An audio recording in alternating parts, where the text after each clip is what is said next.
Hare Krishna. So today is Srila Bhaktisiddhanta Saraswati Thakur's disappearance day. And do you have the song copy of Jianilo Premodhana?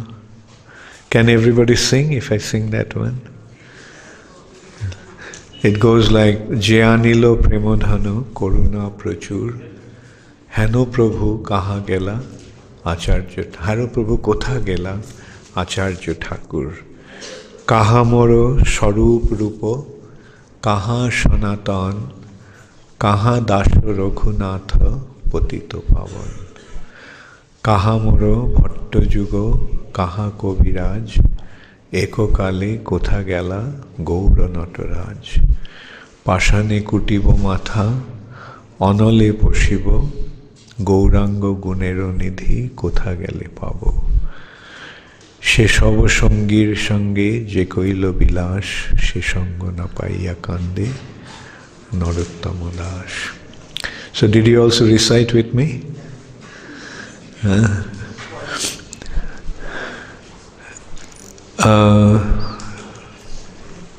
Play the mridanga.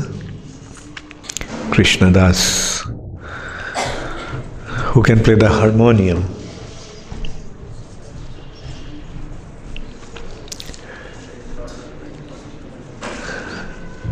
Je anilo premo dhana Koruna prachur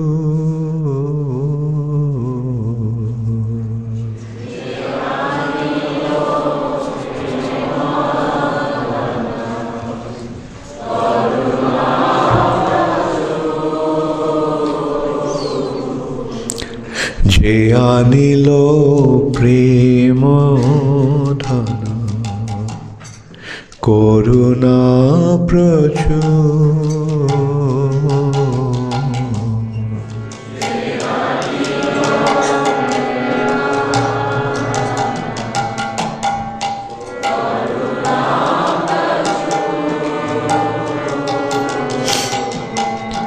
Hano Prabhu Kotha Gela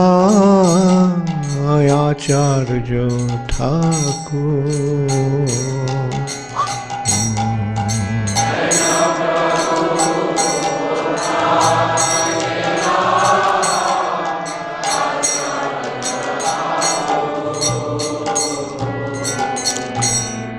Kaha Moro Sarup Rupo Kaha Sanatan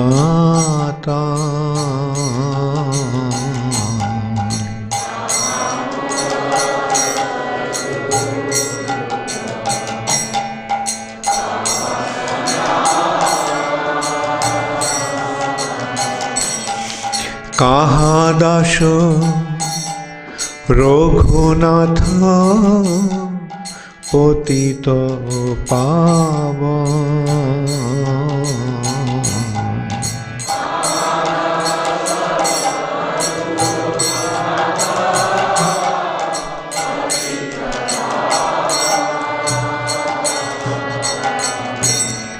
Kaha Moro Bhatta Jugo Kaha Kovira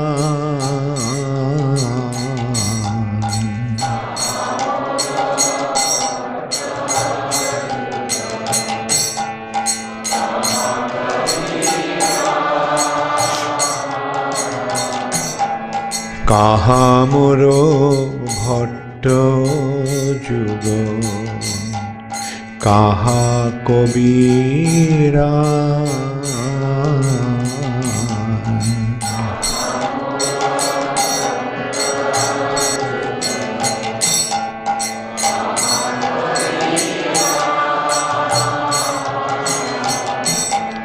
Ekokale Kotha Gela Gaura Nataraj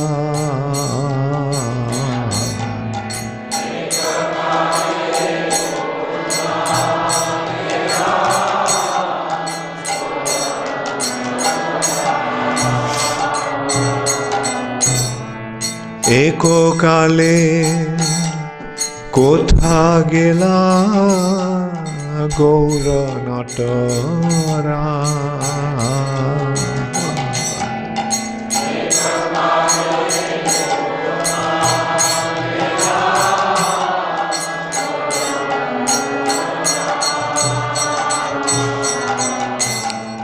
পাষাণে কুটিব মাথা অনলে পশিব।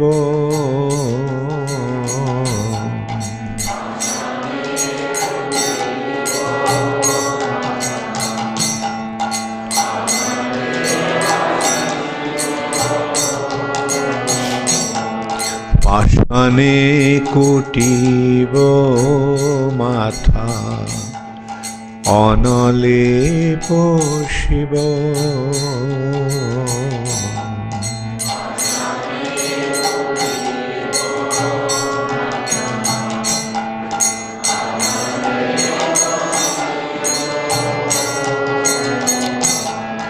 গৌরাঙ্গ গুণের নিধি কোথা গেলে পাব।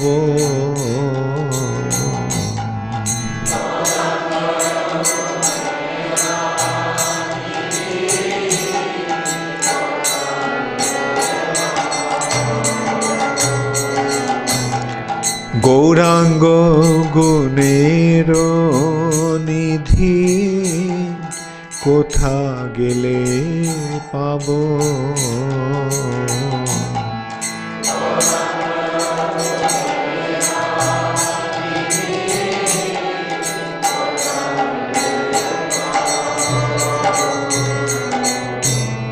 সেসব সঙ্গীর সঙ্গে যে কইল বিলা।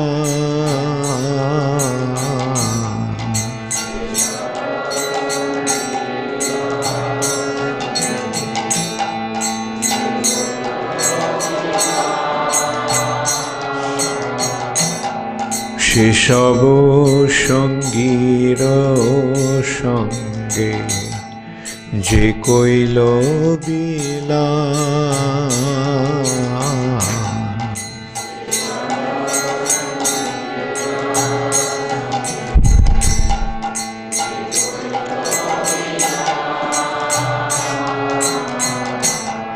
সে সঙ্গ না পাইয়া কান্দে নরোত্তম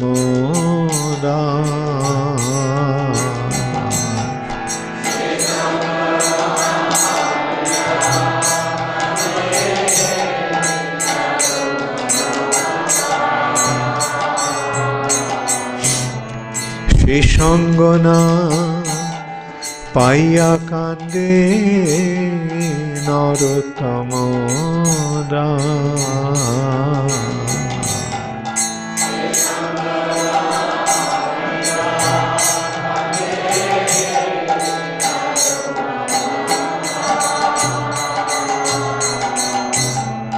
যে আনিল প্রেম ধান করুণা প্রচুর।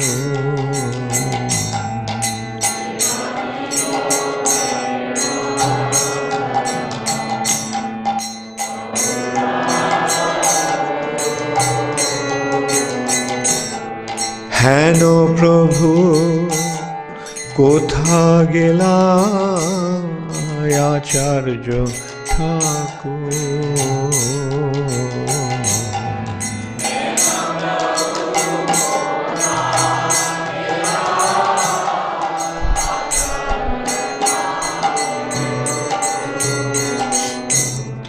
হরে Krishna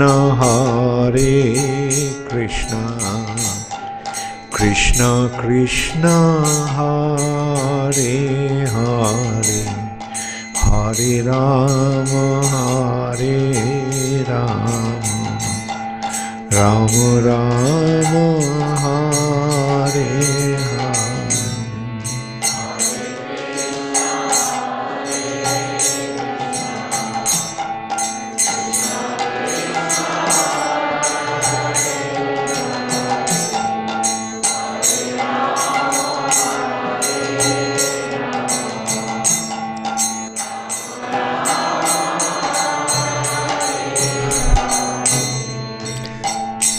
Nittai Gaur Hari Bol, Hari Bol, Hari Bol, Hari Bol.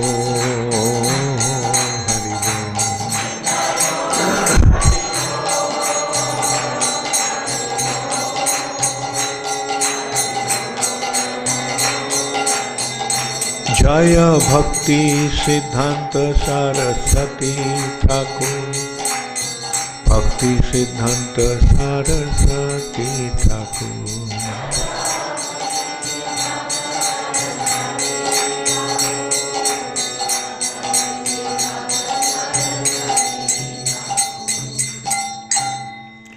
Gaur Premanande Hari Hari. Srila Bhakti Siddhanta Saraswati Thakur ki jai. Srila Bhakti Siddhanta Saraswati Thakur's disappearance day ceremony ki. Gaur Premanande Hari Hari Bol. So, Srila Bhakti Siddhanta Saraswati Thakur is our Param Gurudev. Our spiritual master is Srila Prabhupada, and his spiritual master is Srila Bhakti Siddhanta Saraswati Thakur. Bhakti Siddhanta Saraswati Thakur appeared as the seventh son of Srila Bhakti Vinod Thakur, another great spiritual personality. Bhakti Vinod Thakur actually revived Krishna consciousness in the recent time. After Sri Chaitanya Mahaprabhu's disappearance, gradually Krishna consciousness, his teachings disappeared. And then Srila Bhakti Vinod Thakur came and revived Krishna consciousness. He was a deputy magistrate, very high-ranking government officer. He was posted in Jagannath Puri in 1869. And in 1874, Srila Bhakti Siddhanta Saraswati Thakur appeared as his son in Jagannath Puri. It is said that Bhakti Vinod Thakur appealed to Lord Jagannath. Jagannath actually appeared to him in a dream and told him that he'll have to spread Krishna consciousness, re-establish Krishna consciousness. And Bhakti Vinod Thakur's response was that I'm an old man, entangled in the government service, entangled in my family responsibility. What can I do? But whatever you are saying may be possible if you send a qualified assistant to me who will assist me in this mission. And as a result of that prayer of Srila Bhakti Vinod Thakur, Lord Jagannath sent Srila Bhakti Siddhanta Saraswati Thakur as his son.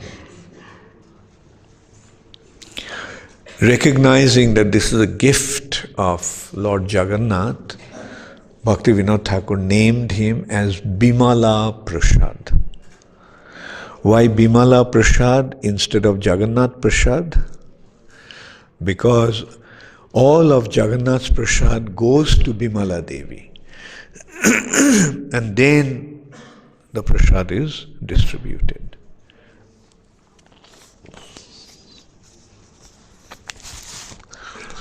So the real Prasad of Jagannath comes through Bimala Devi. So he was named as Bimala Prasad. Another very remarkable incident took place when the boy was just a few months old, maybe 3-4 months old. Yeah, about 4 months old. He was born a few days before Gaur Purnima festival, and it was about 4, and then it was during the Jagannath chariot festival. Bhaktivinoda Thakur's house was on the way from Jagannath temple to Gundija temple, the road that Lord Jagannath's chariot moves.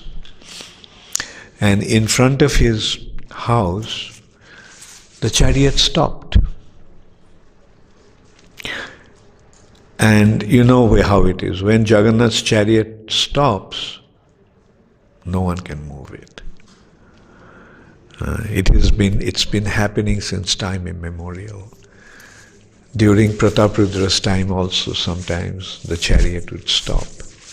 And King Prataparudra would try to make the chariot move with elephants and horses, and the chariot would move because this is the will of Jagannath. He moves according to his own will. And when Jagannath decides to move, he can move without anyone's help. And when Jagannath decides to stop, no one can move him. So taking advantage of that opportunity, Bhaktivinoda Thakur's wife, Bhagavati Devi, took the little child to the chariot. And when he was taken at the feet of Lord Jagannath, Jagannath's garland fell on him, indicating that he was bestowing him his special blessings, special benediction. And soon after that, chariot started to move. So this was another indication that Jagannath actually stopped to bless his dear devotee. He was extremely brilliant, this little boy. And when he was 9 years old, he memorized all 700 verses of Bhagavad Gita. And not only that, at the age of 9, he started to also write poetry in Sanskrit.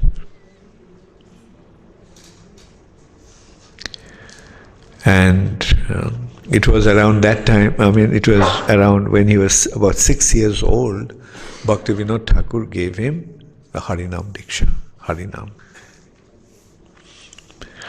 And from that age, he started to chant the holy name. He was completely absorbed in Krishna consciousness. An extremely brilliant student, very well mannered, very well behaved. When he was 16 years old, he formed a community of brahmacharis. He named it as August Assembly. And they were supposed to remain brahmachari throughout their lives, the members. The only person who stuck to that vow was Srila Bhaktisiddhanta Saraswati Thakur. So that shows, from his even early youth, from his boyhood, he had been so determined. And in 1990, he was initiated by Gaur Kishore Das Babaji Maharaj. That means at that time he was 26 years old. He asked his father, who should I take initiation from? Because one doesn't take initiation from his father. So his father directed him to Gaur Kishore Das Babaji Maharaj. Now Bhaktisiddhanta Saraswati Thakur was one of the most learned scholar of that time. And Gaur Kishore Das Babaji Maharaj was totally illiterate. Of course, it's pastimes.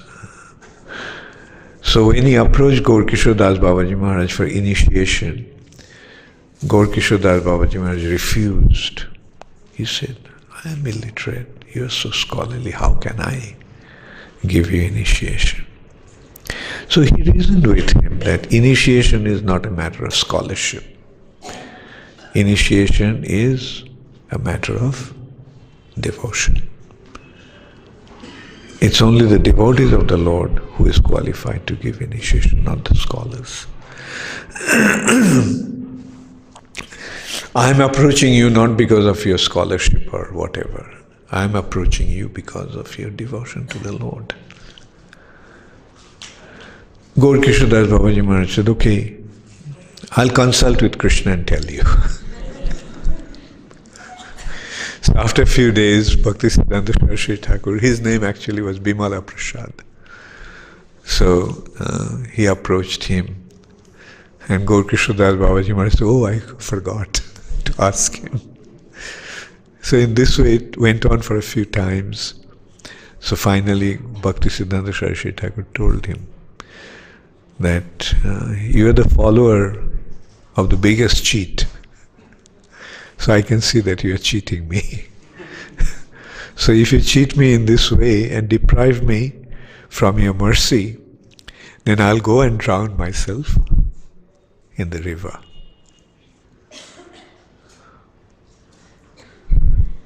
And Gaur Kishore Das Babaji Maharaj told him, I am also thinking of drowning myself. But I decided not to, because when one commits suicide, he becomes a ghost. So I don't want to take that chance, take the risk. So this is how it went on for a few times. And then finally Gaur Kishore Das Babaji Maharaj agreed to give him initiation. He was the only person he gave initiation to, although he was a pure devotee of the Lord. And he gave him such a beautiful name. So this is how we can see that his, the apparent illiteracy was just an external thing, just a show. He was such a great scholar. He named him as Shri Barshobhanavi Devi Dvaita Das. Isn't it a beautiful name?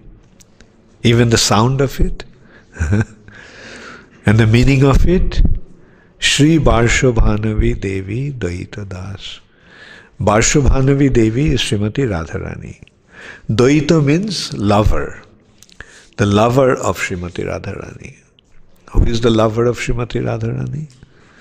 Krishna. His Das, his servant. So, Bhaktisiddhanta Saraswati Thakur, soon after his initiation, started to travel. He spent some time at Jagannath Puri, and then after that he went to South India. He traveled quite extensively, and when in South India he actually delved quite deep into the Ramanuja Sampradaya and Madhva Sampradaya. Then he came back and he took a vow of chanting 1 billion name of the Lord. Shato Koti Nam. 1 koti is 10 million, so 100 multiplied by 10 is 1000. So 1000 million names, that amounts to 1 billion.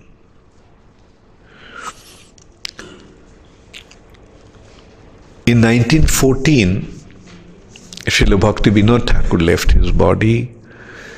1915, Gaur Kishore Das Babaji Maharaj left his body. So, at that time, he was very heartbroken because he didn't have proper association. Anyway, so then he decided to start preaching. He was being inspired by his spiritual master and father. So in 1918, he took sannyas from this picture of Srila Gaur Kishore Das Babaji Maharaj. And so he was very, he took this mission of preaching Krishna consciousness very seriously. And soon after that, practically around that time, he got a place in Calcutta. Prior to that, he was spending most of his time in Navadvip, and now he moved to Calcutta to preach. And he got this place at number 1 Ultadanga Junction main road.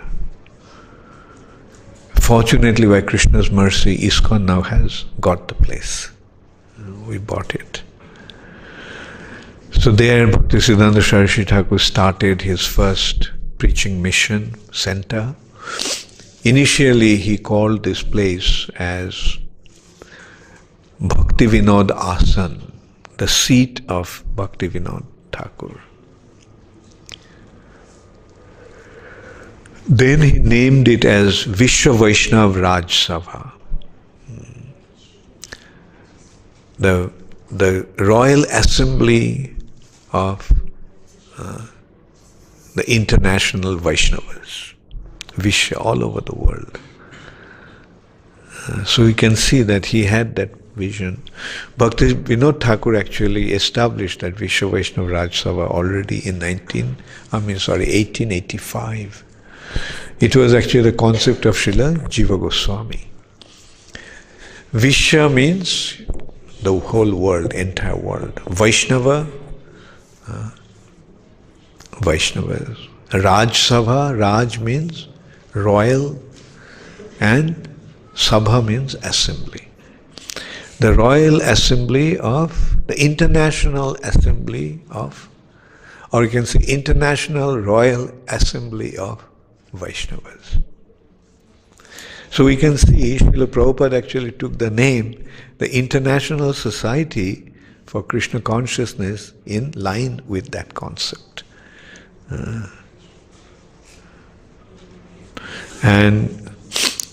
But then he changed the name to Gaudiya Math, finally.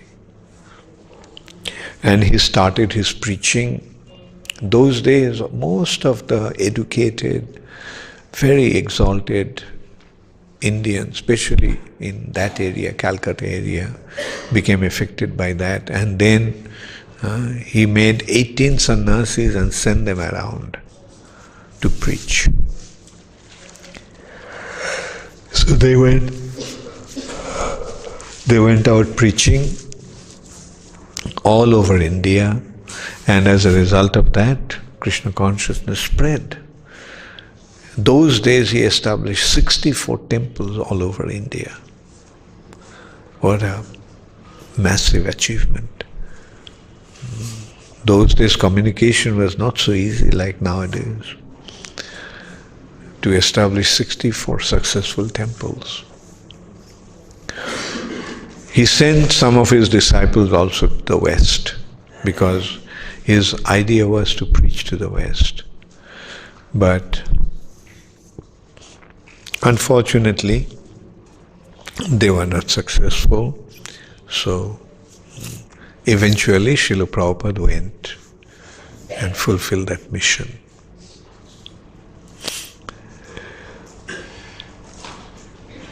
Srila Bhaktisiddhanta Saraswati Thakur, we can see like he was preaching so effectively that Prabhupada, our spiritual master, during his first visit to Bhaktisiddhanta Saraswati Thakur became so impressed. He saw that this person is actually going to do something about Krishna, spreading Krishna consciousness all over the world. And during the first meeting, what did Prabhupada, Srila Bhaktisiddhanta Saraswati Thakur told Srila Prabhupada? Educated young men like you, why don't you take up this mission and spread this mission all over the world through English language? So English language, by that time, by the we can see, became the international language, world language. So Bhaktisiddhanta Saraswati Thakur wanted Prabhupada to preach through English. And Prabhupada did that. Not only preached in English to the Western community, he wrote so many books. All his books are actually in English. So in this way, Srila Prabhupada was inspired, and we can well imagine how so many people must have been inspired by him in this way. And he had such brilliant personalities as his disciples.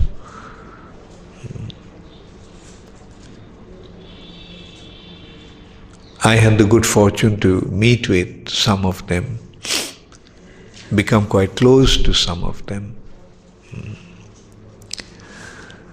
And we could see how brilliant they were.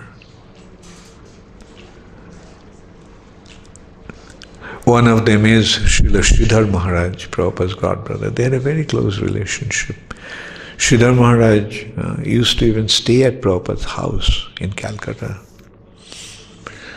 The early days, in the 40s, early 40s. And because Gauriya Math disintegrated because of the internal strife, so Sridhar Maharaj used to stay at Bhakti Srila Prabhupada's house. And I personally saw he was such a brilliant personality. Just to give an idea, like he's writing poetry in Sanskrit. He has one poetry in, I think, 72 verses. He is glorifying Chaitanya Mahaprabhu. And it goes like, Deva Siddha Jukta Mukta Bhakta Vrinda Banditam Tap Tapo Davo Daho Dagdha Dukkha Khanditam Krishna Nama Sidhu Dhama Dhanna Dana Sagaram Deva Siddha Jukta Mukta Bhakta Vrinda Vanditam Krishna Nama Sidhu Dhama Dhanna Dana Sagaram.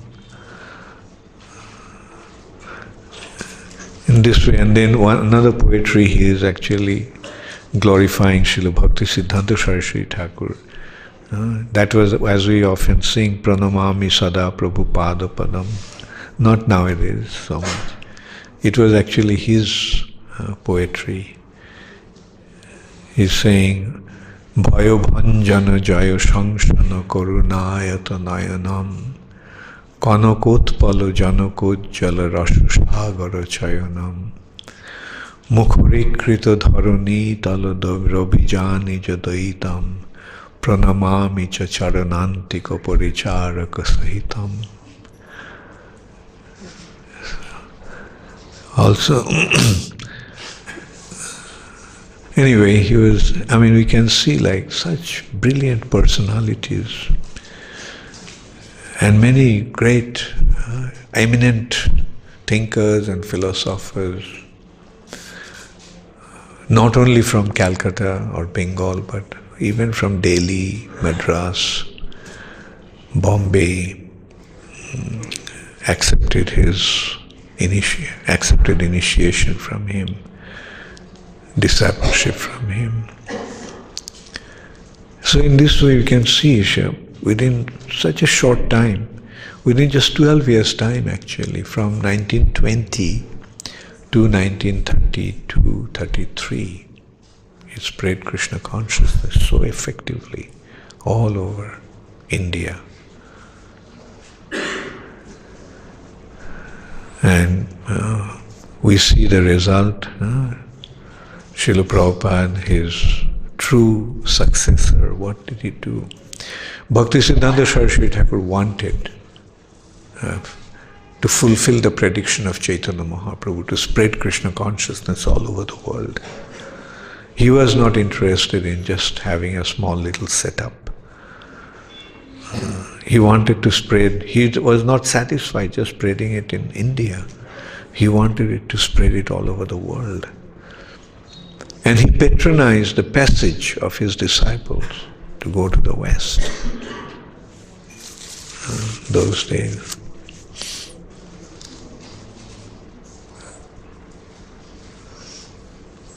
However, when Srila Prabhupada went to America, when Bhaktisiddhanta Saraswati Thakur was present on the planet, Prabhupada was in his household life. So he was not able to assist him so nicely at that time. And Bhaktisiddhanta Saraswati Thakur knew that in due course of time he would do something amazing. He told his other disciples, also leading disciples, let him be. At one time when Prabhupada was in Bombay, his godbrothers wanted him to become the president of Bombay Temple. And they proposed to Bhaktisiddhanta Saraswati Thakur. So Bhaktisiddhanta Saraswati Thakur said, there is no need to engage him now. In course of time, in due course of time, he will achieve amazing things. And we can see that he could see it, what Prabhupada is going to do. And unfortunately, soon after his disappearance, there had been an internal strife. The members of Gaudiya Math started to fight among themselves over property, over position, over guruship and all kinds of things. And then disintegrated. But Mahaprabhu's mission is meant to carry on. So although Gaudiya Math disintegrated, Prabhupada came. And from the ruins of Gaudiya Math, he actually created ISKCON. At least in our mind, it is clear that ISKCON is the continuity of Srila Bhaktisiddhanta Saraswati Thakur's mission. The name may have changed from Gaudiya Math, it may have become ISKCON, but in spirit, the real spirit of Srila Bhaktisiddhanta Saraswati Thakur is flowing through ISKCON. And we have a great mission to accomplish. Bhaktisiddhanta Saraswati Thakur wanted that this movement should spread all over the world, in every town and village. Srila Prabhupada was convinced about that, and he did that, spread it all over the world. Now we have to continue. This is just the beginning. So become the true followers of Srila Bhaktisiddhanta Saraswati Thakur and Srila Prabhupada and Bhaktivinoda Thakur.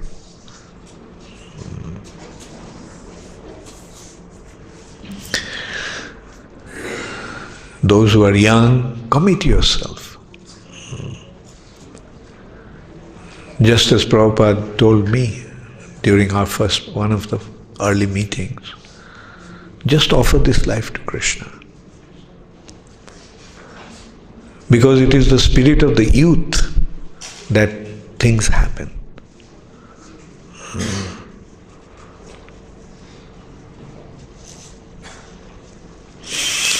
Like when you are young, you can commit yourself fully. And this kind of dedication is needed to spread Krishna consciousness.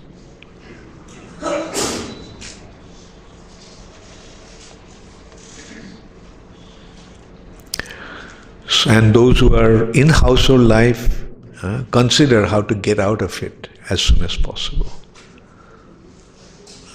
Don't get stuck forever. Anyway, like, go through that phase, take care of your household responsibilities, but make it a point that you have to come out of it. That is the Vedic culture. Grihastha, then Banaprastha. Not lifelong Grihastha life. Vedic culture doesn't allow one to die as a Grihastha. Leave your body. And the wives, the mothers, be prepared for that. Be the real inspiration to your husbands. Don't tie them down to the material household. Push them to go out and spread Krishna consciousness. And that is the ideal wife. An ideal wife doesn't make the husband tied down to the materialistic way of life. Because an ideal wife knows that she is going to get the credit for her husband's spiritual achievement. So let the husbands acquire a lot of spiritual piety, spiritual assets, and then he will benefit from that also. Don't let them become henpecked.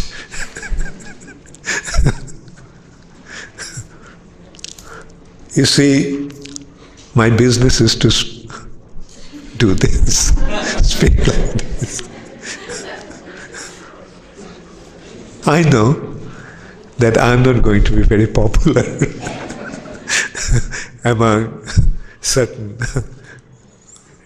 And it's happening. I'm seeing devotees are disentangling themselves and coming into the full-time service. Of course, in a responsible way. The wives are taken care of properly, and then they're coming out and taking the responsibility.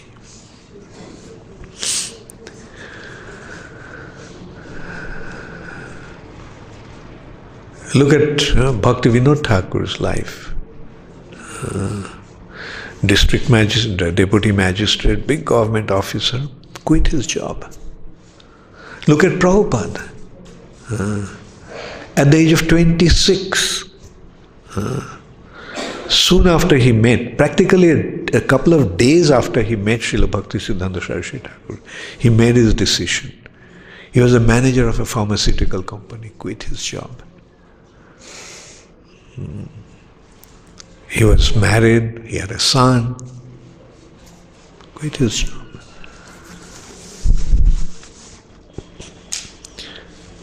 And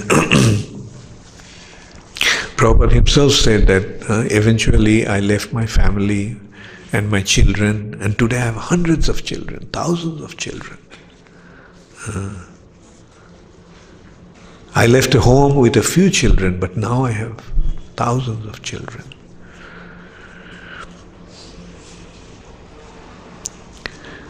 So this is what we are here for. Krishna consciousness is a serious business.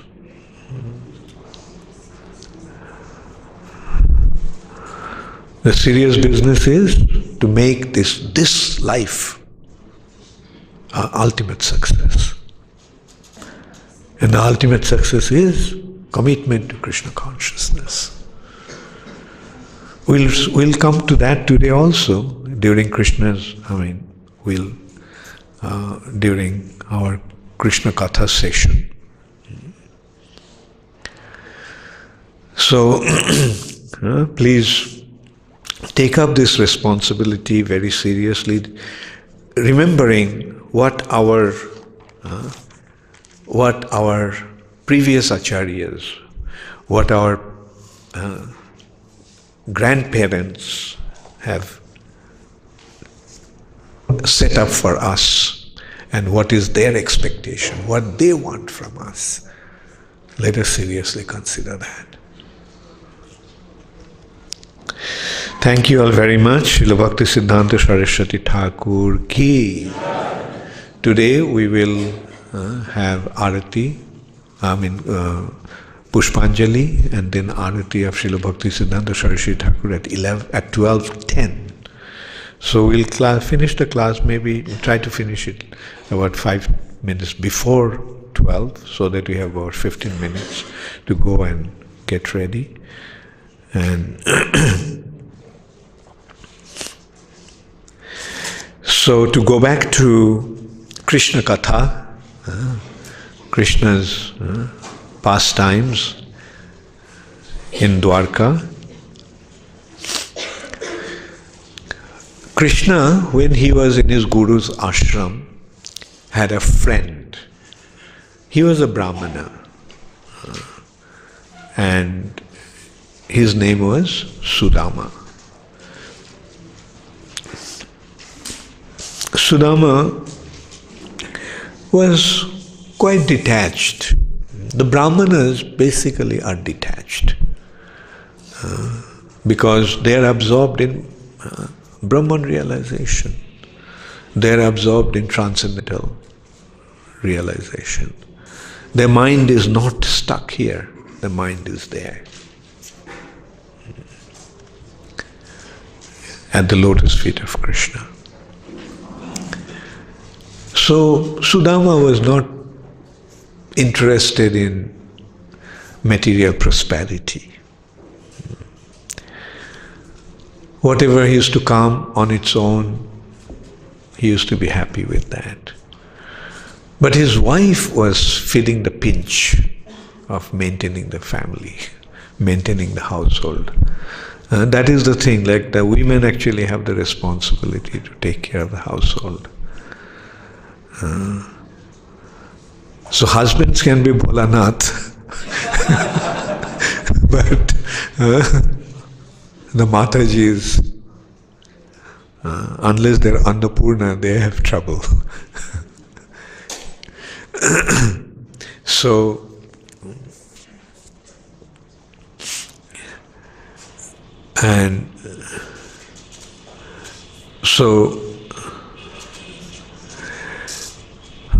she used to tell Sudama, the husband, about just consider, like there is no food at home. And, but we have to feed the children. We have so many other responsibilities. So one day she told that you always speak about your friend Krishna, who is the husband of Lakshmi Devi. So why don't you go to him and ask for some wealth so that at least we can lead a comfortable life, or rather trouble-free, anxiety-free life. Sudama was not so keen to go out to Krishna and ask for financial gain, financial benefit. But he liked that idea because that would give him an opportunity to visit Krishna. He thought, yeah. So he agreed to go. His wife thought that he should carry at least something to go, since he's going to meet him. It's a Vedic culture, it's a custom that when one goes to meet somebody, gets something, carries something to give him, offer him. So she baked some flat rice, chipped rice,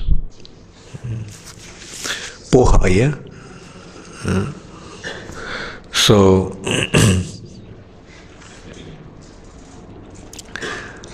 and she tied it up in a piece of cloth, a worn out piece of cloth. And so Sudama took that and went to meet Krishna, went to Dwaraka and saw the opulence. He was awestruck.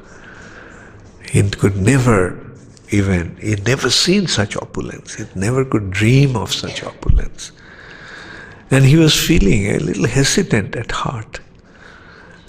In such opulence, when Krishna is surrounded by so many people, will he remember me? Will he recognize me? And he noticed one thing, that although the guards were very, very carefully selecting the entrance, allowing people to come in, but they were very open to the Brahmana. And Sudama, they were very respectful. Oh, please, come in. And when they heard that he wanted to meet Krishna, they immediately escorted him to Krishna. Oh, you came to see Krishna, so please, our Lord. So they escorted him to Krishna. He felt quite comfortable, Sudama, that after all, although I'm so shabbily dressed, he was seeing all the people, those who are there, they are wearing such royal attires, bedecked with such precious jewels and ornaments. And they are not being allowed. Oh, where are you coming from? Who are you? Okay, come some other time, not now. Did you have an appointment? No. Okay, make an appointment.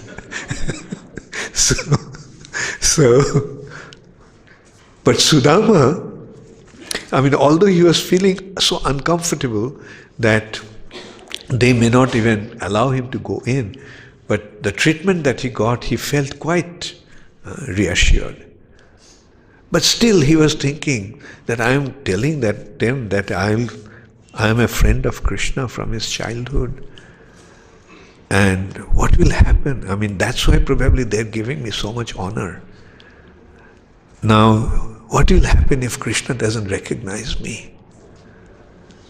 He may say, well, oh, is it? And he heard about things like that happening. Like when Dronacharya went to meet Drupad, they were childhood friends. And Dronacharya actually promised him that when he becomes the king, he would give him half the kingdom. But when Dronacharya went to Drupad, Drupad refused to recognize him. So he was wondering, can such thing happen to me also, in my case also? If Krishna fails to recognize me, then what will happen? So then Sudama was taken to the palace of the principal queen, Rukmini's palace. And as soon as Krishna saw him from a distance, he just got up and came rushing and said, Sudama, where you been all this while? I'm so happy to see you. Saying that, he just embraced, and Sudama was feeling quite embarrassed. Oh, I'm so shabbily dressed. My my dhoti has stitches in 75 places. My chadar barely covers my body, and that also has so many stitches. And here the Lord of the universe is embracing me. Then Krishna took Sudama and made him sit on his throne. And he himself washed his feet. While Rukmini was fanning, Mahalakshmi was fanning him. So, and Sudama, although delighted, but he was feeling very, very embarrassed. And so the description here, I'll just read out from Srimad Bhagavatam. Sudama's wife begged 4 handfuls of flat rice from neighboring brahmanas, tied up the rice in a torn piece of cloth, and gave it to her husband as a present for Lord Krishna.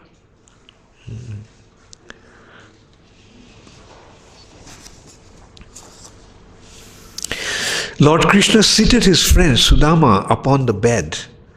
Then the Lord, who purifies the whole world, personally offered him various tokens of respect and washed his feet. After which he sprinkled the water on his own head. He anointed him with divinely fragrant sandalwood, agoru, and kumkum pes, and happily worshipped him with aromatic incense and arrays of lamps. After finally offering him betel nut and the gifts of a cow, he welcomed him with pleasing words. By fanning him with her chamara, the divine goddess of fortune personally served that poor Brahmana whose clothing was torn and dirty and who was so thin that veins were visible all over his body. The people in royal palace were astonished to see Krishna, the Lord of spotless glory, so lovingly honor this shabbily dressed Brahmana. That is the Vedic culture, and that is how the Supreme Personality of Godhead establishes that culture.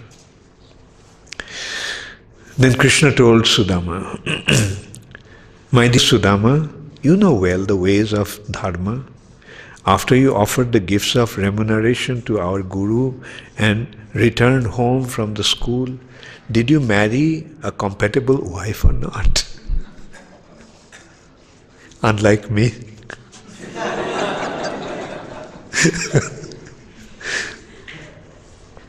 Even though you are mostly involved in household affairs, your mind is not affected by material desires. Nor, O learned one, do you take much pleasure in the pursuit of material wealth. This I am well aware of. Because as the Supersoul, Krishna knows everything. I, the soul of all beings, am not as satisfied by ritual worship, Brahminical initiation, penances or self-discipline as I am by faithful service rendered to one's spiritual master. O Brahmana, do you remember what happened to us while we were living with our spiritual master? Once our Guru's wife sent us to fetch firewood. And after we entered the vast forest, an unusual storm arose, an unseasonal storm arose with fierce wind and rain and harsh thunder. Then as the sun set, the forest was covered by darkness in every direction. And with all the flooding, we could not distinguish high land from low. Constantly besieged by the powerful wind and rain, we lost our way amidst the flooding waters. We simply held each other's hands and in great distress wandered aimlessly about the forest. So that is how they lost their way in the forest that night. And they spent the whole night in the forest. And their Guru became so concerned that the whole night he couldn't sleep. What happened to these two boys, Krishna and Sudama? And then in the morning, he just came to look for them in the forest. Our Guru Sandipani Muni, understanding our predicament, set out after sunrise to search for us, his disciples, and found us in distress. So this is how they recalled their childhood days in Guru's ashram. Then Krishna asked Sudama, you must have brought something for me. Sudama was feeling so embarrassed. Look, what did I bring? Like just some chipped rice, that also tied up in a worn out dirty cloth. But then Krishna actually quoted a verse that we all know very well. Patram pushpam phalam toyam jo me bhakta prajachati tadaham bhakti uparhitam ashnami prajatatmana. Krishna recited that verse actually. And that he also spoke in Bhagavad Gita, 9th chapter.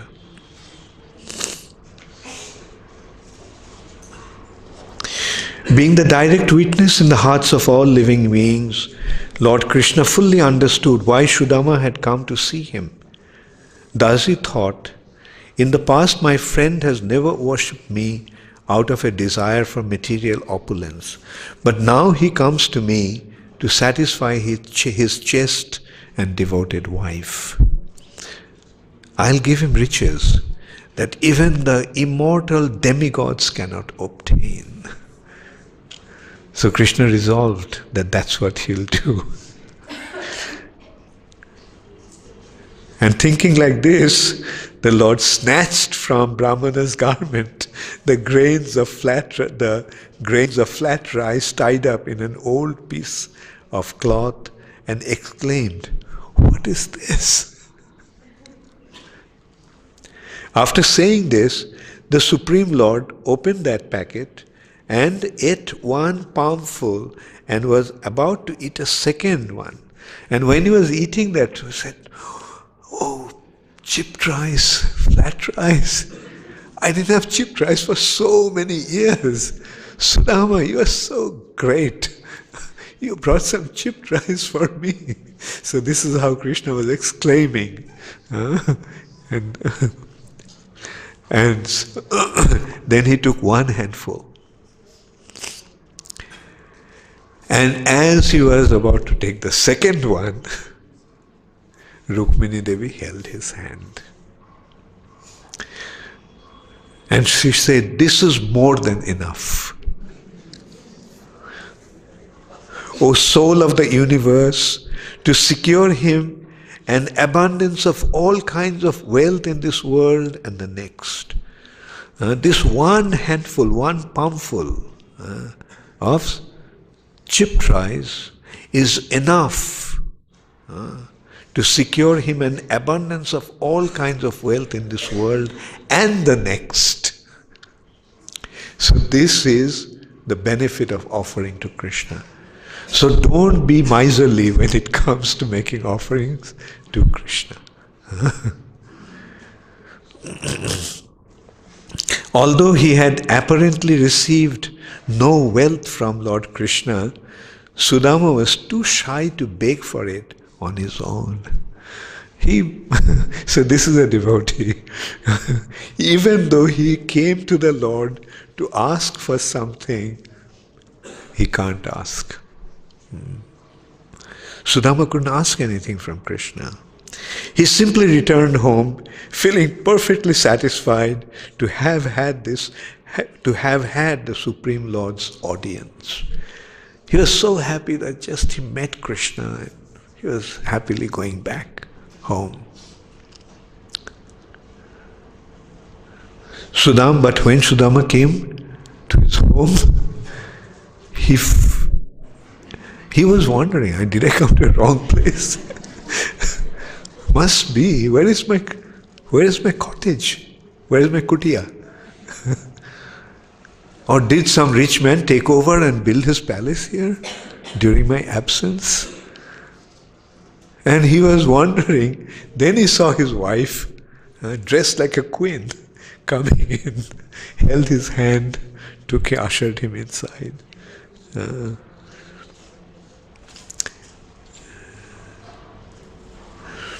Thinking thus to himself, Sudama finally came to a place where his home stood. But that place was now crowded on all sides with towering celestial palaces rivaling the combined brilliance of the sun, fire, and the moon. The splendorous courtyards and gardens, each filled with flocks of queen birds and beautified by ponds in which Kumuda, Amboja, Kalhar, and Utpal lotuses grew. Finally, attired men and doe-eyed women stood in attendance. Sudama wondered, what is all this? Whose property is that? How has this all come about? So this is how Sudama was rewarded by Krishna for his devotion. Although the other day we briefly discussed about the consideration that Krishna's devotees are poor, this is actually proving that concept to be wrong. A similar thing also happened to the fruit vendor. She not only found that her basket of fruits now became a basket full of gems, the most precious gems. But when she went home, she saw, she used to live at the outskirts of the city, and she found that there is a palace. And in her case, her husband came out dressed like a king and greeted her. So this is how Krishna rewards when we offer something to him with love. Just offering is not enough. The main consideration is love and devotion. Jo me bhakta prajachati. The question may arise that Sudama just gave some chipped rice, and every day we are offering such Rajbhoga. Why aren't we getting things like that? The simple answer to that is, what is the extent of devotion? That is what really will count. Do it with love, do it with devotion, for Krishna's pleasure.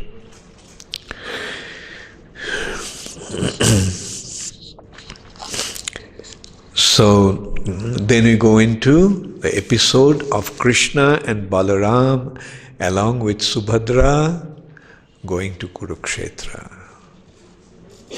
You know the special occasion? Not to fight the battle, but on the occasion of solar eclipse. It was a custom in India since time immemorial, that during solar eclipse, people from all over India go to Samanta Panchak in Kurukshetra. Samanta Panchak is a lake which was created by Parashuram. Parashuram annihilated the Kshatriyas 21 times. And with their blood, he actually created that lake. And that place has been considered to be a holy place. So holy that when the whole atmosphere becomes contaminated due to the solar eclipse, people take bath in order to be free from that contaminating influence of solar eclipse. Solar eclipse is an inauspicious time when Rahu is swallowing sun god, Surya Dev. Because Surya and Chandra reported to Krishna. How many of you know this anecdote? How many of you don't know about it? Okay, I guess I have to tell that.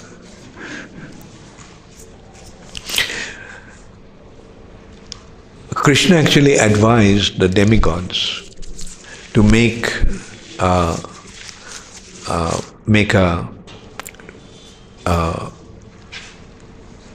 truce with the demons to churn the milk ocean to get the nectar. So they made a truce, and demons thought, okay, that's not a bad idea.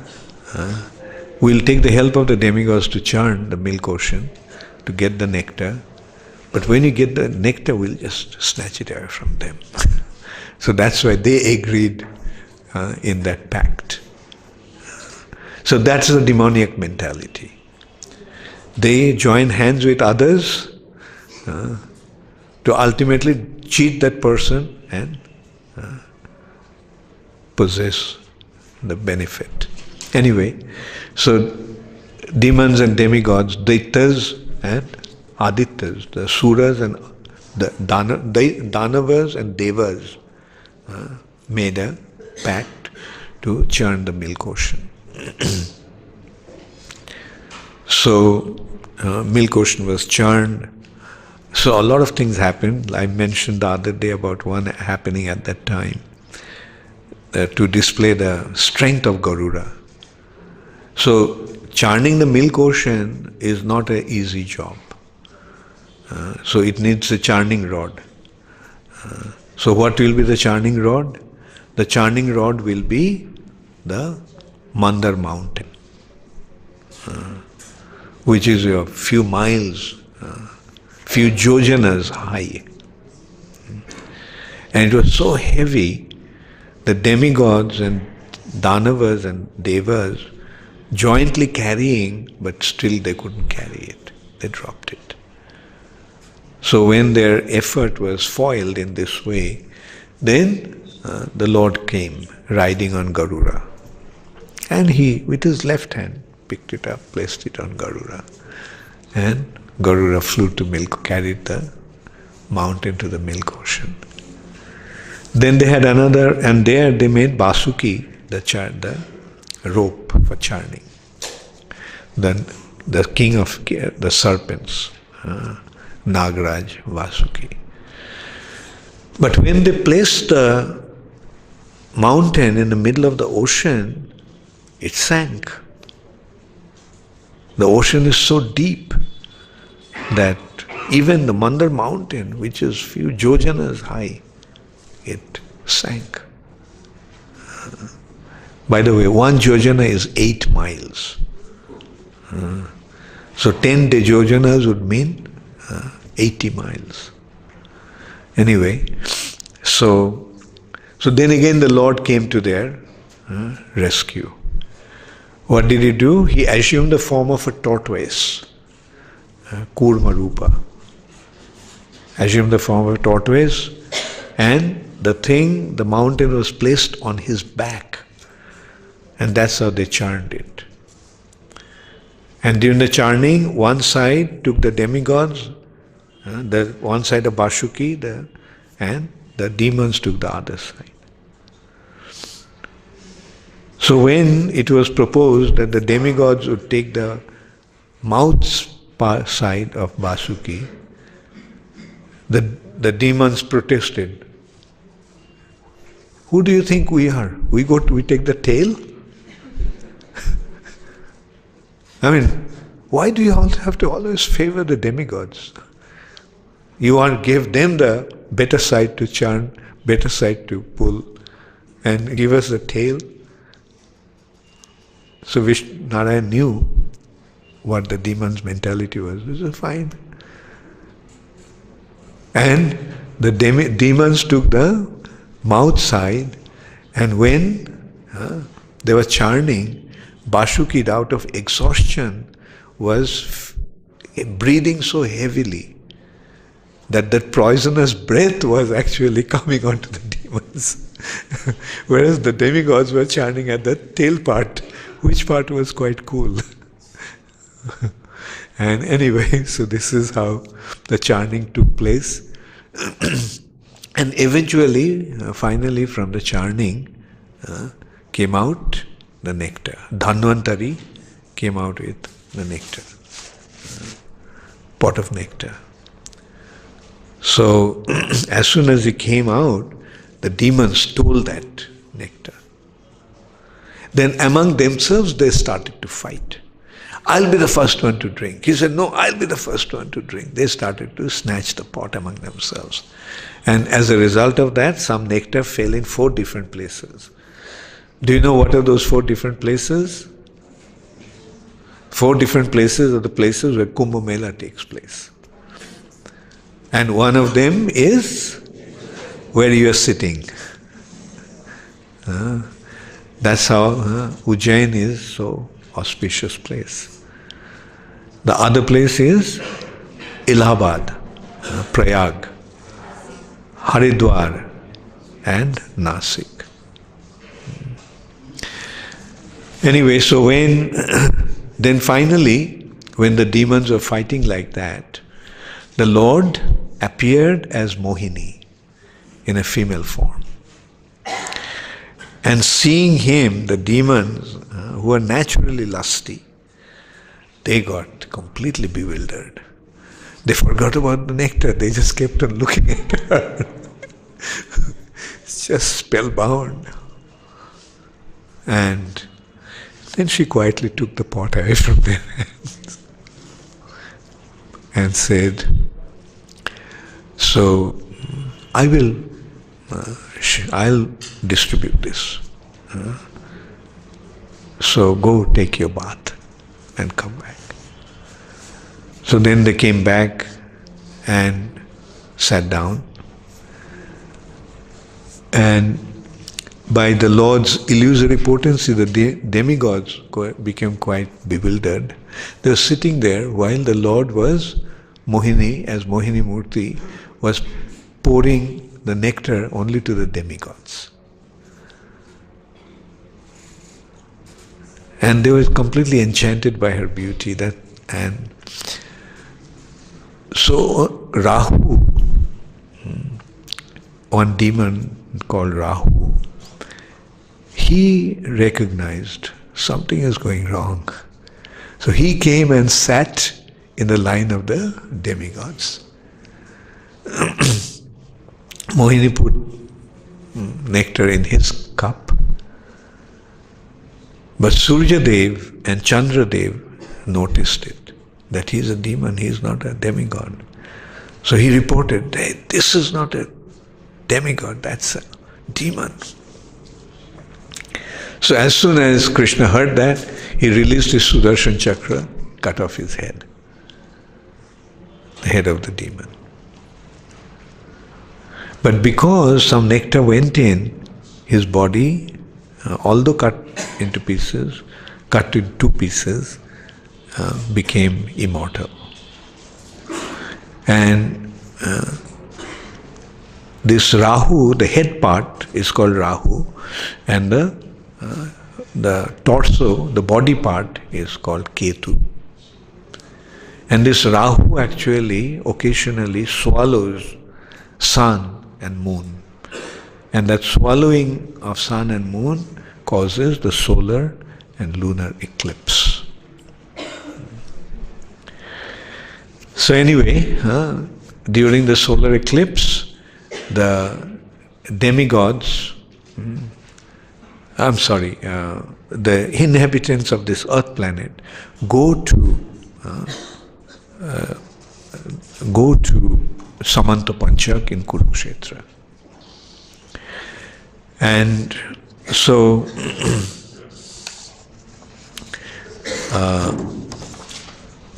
Krishna also went there. And other exalted personalities also went. So there they met. There is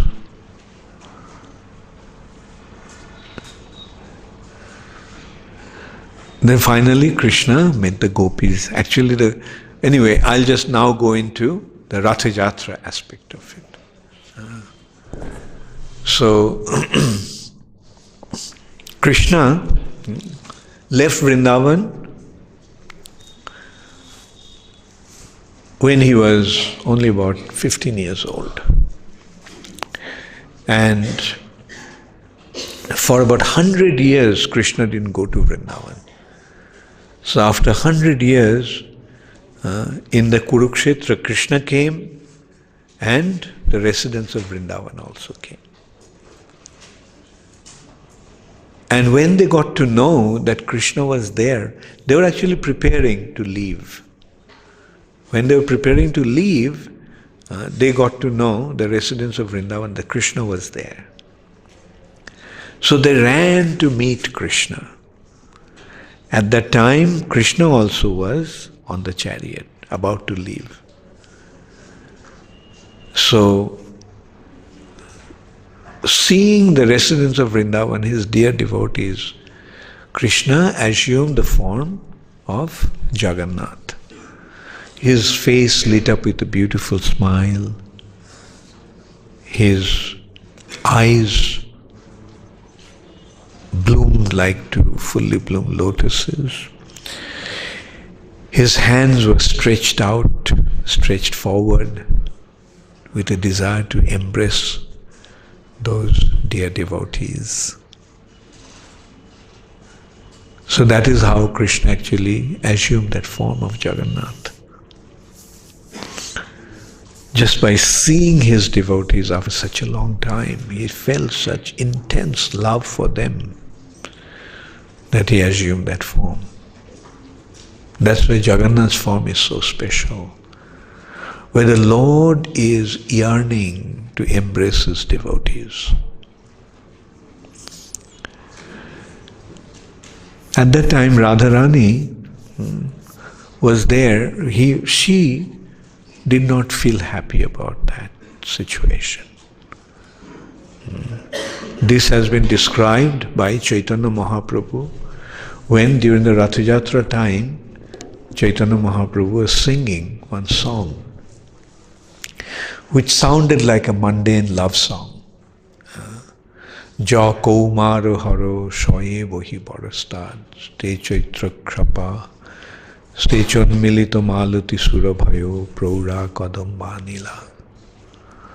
The one who stole my heart when I was a maiden. Now he is my Lord. And it's the same night of springtime. The beautiful fragrance of Malati flowers, the breeze is carrying the beautiful fragrance of Malati flowers from the direction of the Kadamba tree. And it's me, the same lover, the beloved, with my lover. But still my heart is yearning, my heart is hankering to go back to go under the Betashi tree on the bank of Reba river. Reba rodhashi Betashi torutale chetuch samutkanthate. No one could understand why Chaitanya Mahaprabhu was singing that song.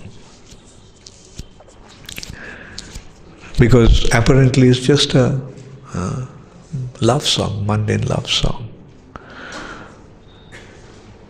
But then after Rath Yatra was over, Chaitanya Mahaprabhu one day went to Haridas Thakur's place.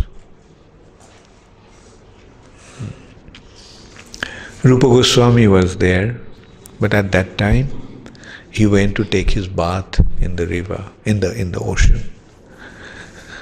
So Chaitanya Mahaprabhu, while he was waiting, he saw that one palm leaf was stuck on the ceiling.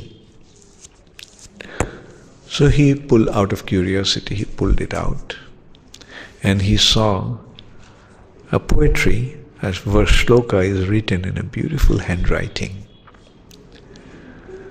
And it says, Priya Krishna Sahachari, my dear friend, I am Radha, the companion or consort of Sri Krishna. I am the same expert in the loving exchange, and I met him in Kurukshetra. Priya Krishna Sahachari Kurukshetra Milita. I met Krishna in Kurukshetra, and but still my heart is yearning to go back to the forest of Vrindavan on the bank of Jamuna, the place which is filled with the sound of Krishna's flute playing the fifth note. Mathura Murali Panchama Jushe.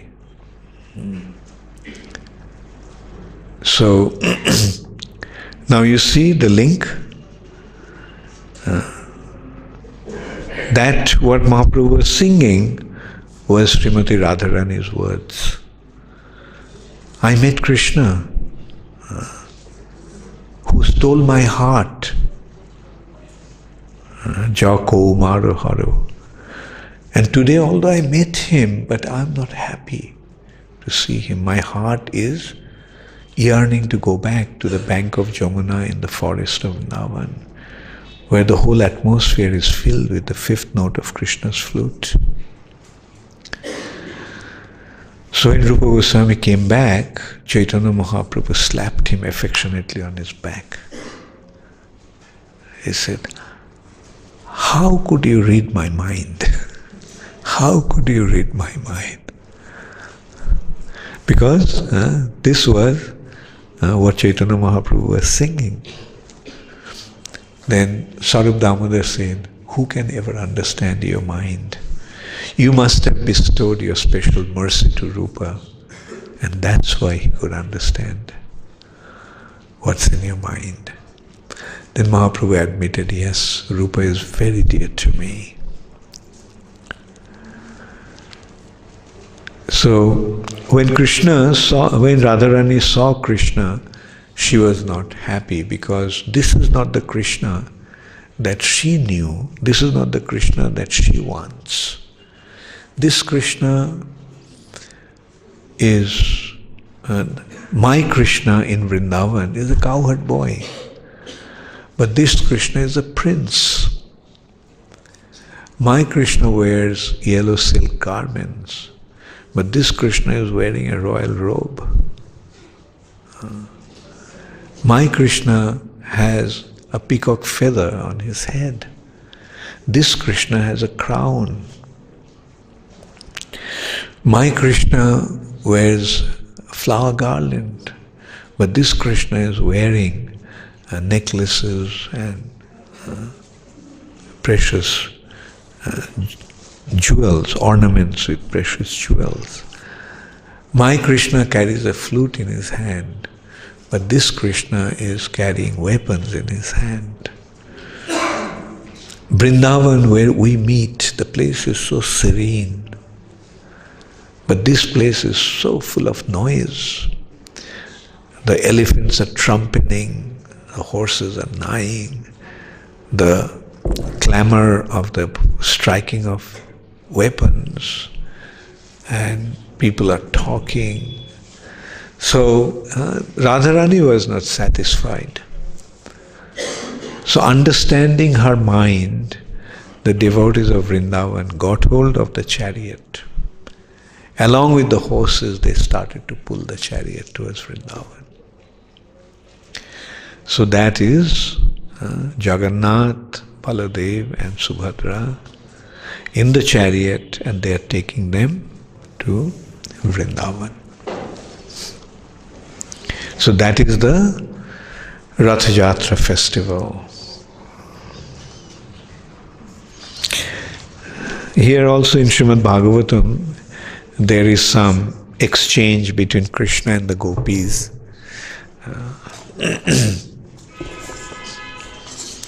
Lord Krishna said, my dear girlfriends, do you still remember me? It was for my relative's sake that I stayed away so long, intent on destroying my enemies. Do you perhaps think I am ungrateful and thus hold me in contempt? After all, it's the Supreme Lord who brings living beings together and then separates them. Just as the wind brings together masses of clouds, blades of grass, wisps of cotton, and particles of dust, only to scatter them all again, so the Creator deals with His created beings in the same way. Rendering devotional service to me qualifies any living being for eternal life. But by your good fortune, you have developed a special loving attitude towards me, by which you have obtained me. So that is the special devotion of the gopis of Vrindavan. So when they met, this is another aspect of the union in Kurukshetra. The family members met. There's an elaborate description of how they met. But during their meeting, one interesting conversation came up. Draupadi asked the queens, will you please tell me how you all got married to Krishna? And Sri Draupadi said, O Vaidarbhi, Bhadra and Jambavati, O Kaushalya, Satyabhama and Kalindi, O Saibha, Rohini, Lakshmana and other wives of Lord Krishna, please tell me how the Supreme Lord Achyuta, imitating the ways of this world by his mystic power, came to marry each of you. So this is how they approached the queens, and the queens then started to describe. Sri Rukmini said, when all the kings held their bows at the ready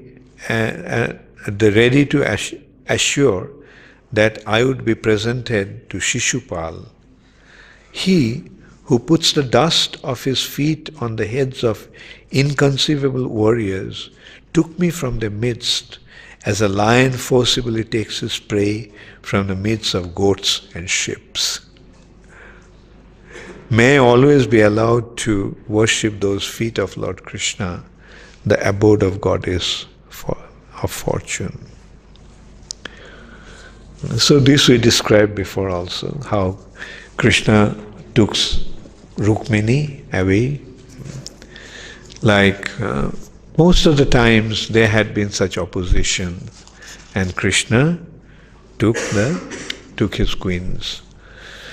And as it has been described, like just as a lion from the middle of some goats and ships take away his prey. Sri Satyabhama said, my father, his heart tormented by his brother's death, accused Krishna of killing him. To remove the stain of his reputation, the Lord defeated the king. The Lord defeated the king of the bears and took back the Shamantaka jewel, which he then returned to my father. Fearing the consequences of his offense, my father offered me to the Lord, even though I had already been promised to others. So who she was promised to? Yes, we just discussed that the other day. And who remembers who she was promised to? Satadhanya, yeah. And that's why Satadhanya actually killed Satrajit. And then Krishna killed Satadhanya.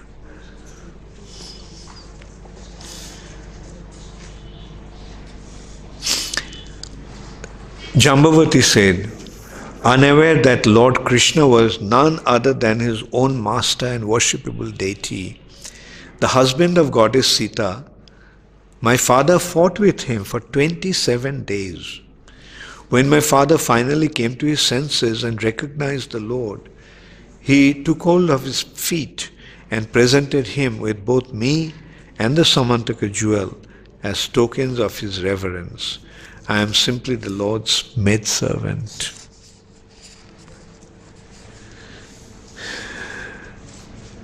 Although we discussed about this the other day, we can just go through it briefly.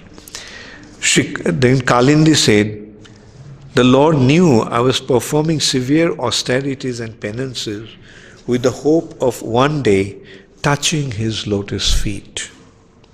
So he came to me in the company of his friend and took my hand in marriage. Now I am engaged as a sweeper in his palace. Mitravinda said, at my Sayambara ceremony, he came forward, defeated all the kings present, including my brothers, who dared insult him, and took me away just as a lion removes his prey from the midst of a pigs of dogs. Thus Lord Krishna, the shelter of the goddess of fortune, brought me to his capital city. May I be allowed to serve him by washing his feet life after life. Anyway, so this is how different queens actually narrated how they got married to Krishna.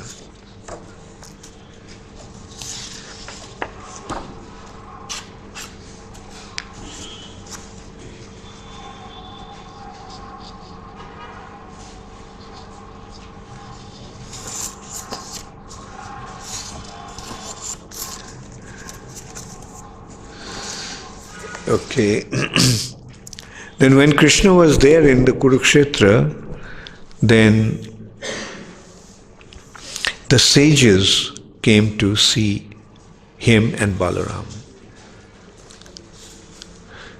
They included Daipayan, Narad, Chavan, Devala, Asita, Vishwamitra, Satananda, Bharadwaj and Gautam. Lord Parashuram and his disciples Vashishta, Galava, Bhrigu, Pulasta and Kashyapa, Atri, Markandeya and Brihaspati, Dvita, Trita, Ekata and fourth Kumaras and Angira, Agastha, Jaggavalka and Bamandev, they all were present at that time. They were all most exalted saintly personalities. And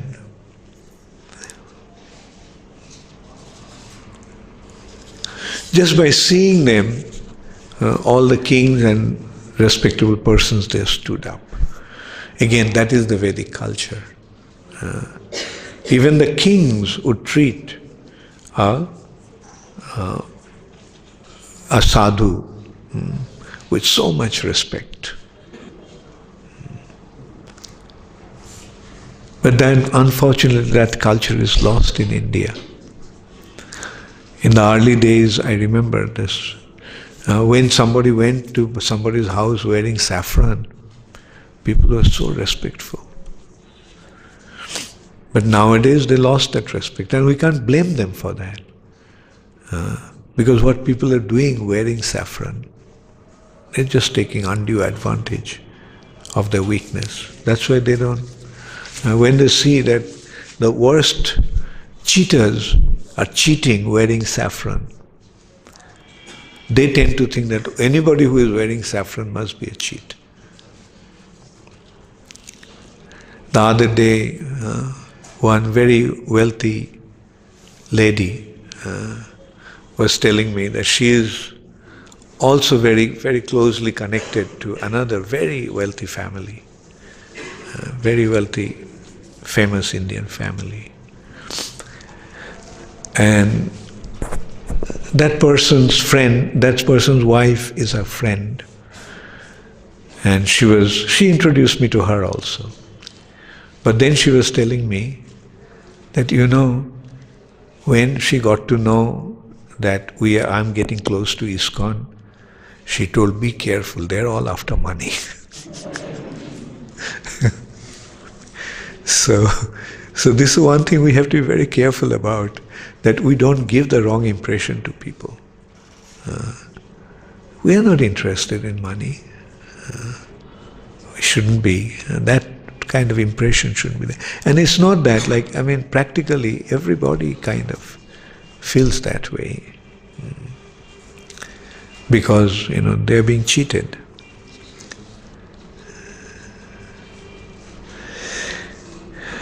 And so, but we can see all the saintly people, as they arrived, the assembled kings and respectable members of different royal families, they immediately stood up and greeted them with great respect.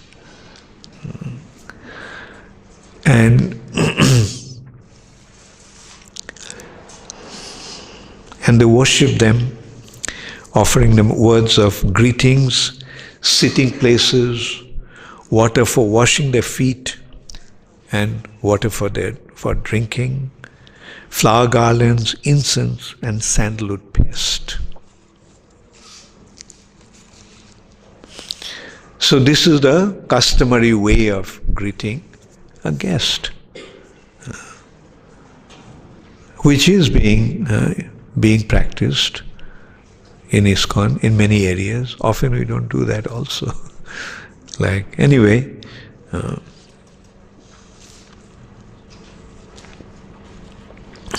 And then Krishna actually spoke that that coming across personalities like you is a matter of great fortune. Why it is considered to be so fortunate or so auspicious to come across a saintly personality? Because by coming in contact with them, we get to know something which is most important for us. Because when a saintly person, wherever he goes, what does he do? He motivates them to become devotees of the Lord. And not only they motivate them to become devotees of the Lord, they also make them understand why they should do that. They actually, in simple words, they take them out of the bodily platform and situates them in the spiritual platform. Otherwise, in the mundane world, people are generally lost in their materialistic activities.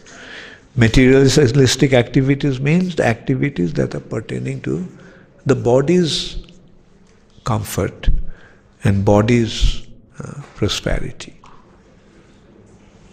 So the whole material world is going in one direction. And it's the saintly personality who comes and reminds them about the importance of spiritual life. In that respect, we can consider one analogy. A person lost his way. You're thirsty for water, but the water is there. And he gives him the direction of where the water is. And not only that, he pulls out a bottle of water and gives it to him, says, drink it. Just drink it.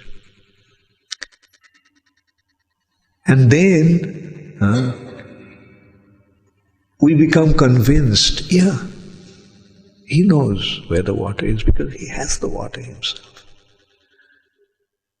So who is that person who comes in the middle of the desert to show us the way to the oasis? Yes, the saintly personalities. Because they have the informations about where the real water is. And then they guide us. Don't run after the mirage. Go towards the real oasis. And not only that, he pulls out a bottle of water, drink it. Not only he gives us the way or shows us the way to the spiritual world, which is full of eternity knowledge and bliss, but he gives us the water and says, like, taste it, drink it. Even now, here, being in the middle of the desert, our thirst is quenched because he has given us the water. So that is how, that is why the association of saintly people is so important. And then again, the consideration is, as I just discussed a little while ago, just wearing the saffron cloth is not the identity of a saint. The identity, the real identity of a saint is what he speaks about. Therefore, Prabhupada often used to tell us that don't see a sadhu, don't try to see a sadhu with your eyes. See the sadhu with your ears. You have to see the sadhu with your ears, then only you'll be able to recognize who is one and who is not. So those who are really saintly, how do we recognize them? From the way they speak, the informations that they provide. That is the way. Like just external appearance can be misleading, as we are seeing nowadays. And so many people, the worst kind of crooks, wearing the saffron cloth, they are just misleading people, cheating people. Therefore, it's the way to see the sadhu is through the ears, not through the eyes. See what information he is giving, and and whether that information is relieving us from our suffering condition. Whether these informations are providing a way back to the world of eternity, knowledge and bliss, the world of immortality, whether his words are guiding us, leading us out of this suffering condition of the world of death. Whether these words are bringing us to immortality. Whether these words are giving us the information about the another reality where we actually came from. And whether these informations are filling our hearts with joy.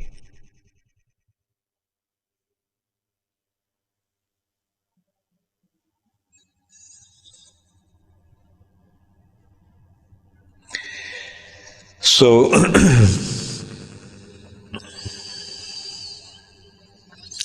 then those saintly personalities started to speak to Krishna. They started to speak about Krishna actually. They said, "Your power of illusion has totally bewildered us. The most exalted knowers of the truth and leaders among the universal creators. How amazing is the behavior of the Supreme Lord.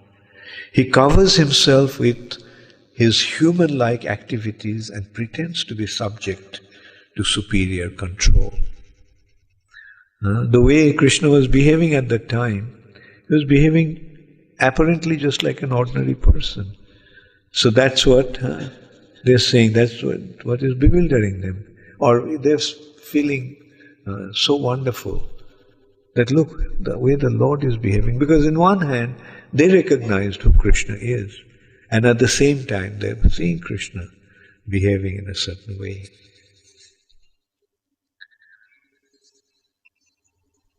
Indeed, the human-like pastimes of the Almighty are simply a pretense.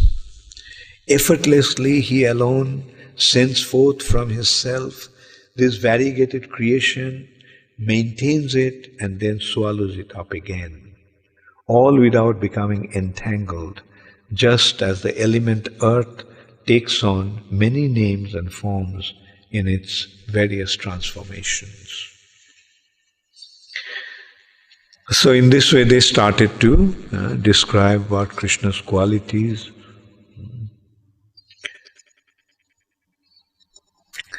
This is a very beautiful statement.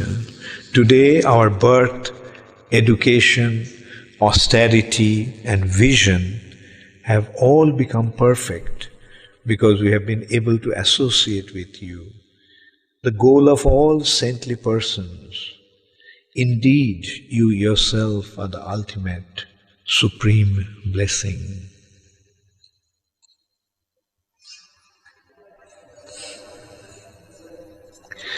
So in this way, first they spoke to Krishna, and then Vasudeva came and spoke to them. And then they started to tell him also.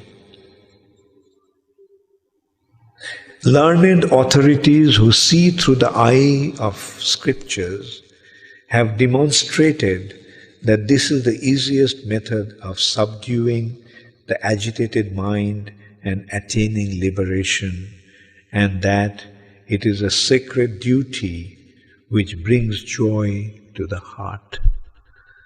What is that brings joy to the heart? Devotion to the Supreme Personality of Godhead.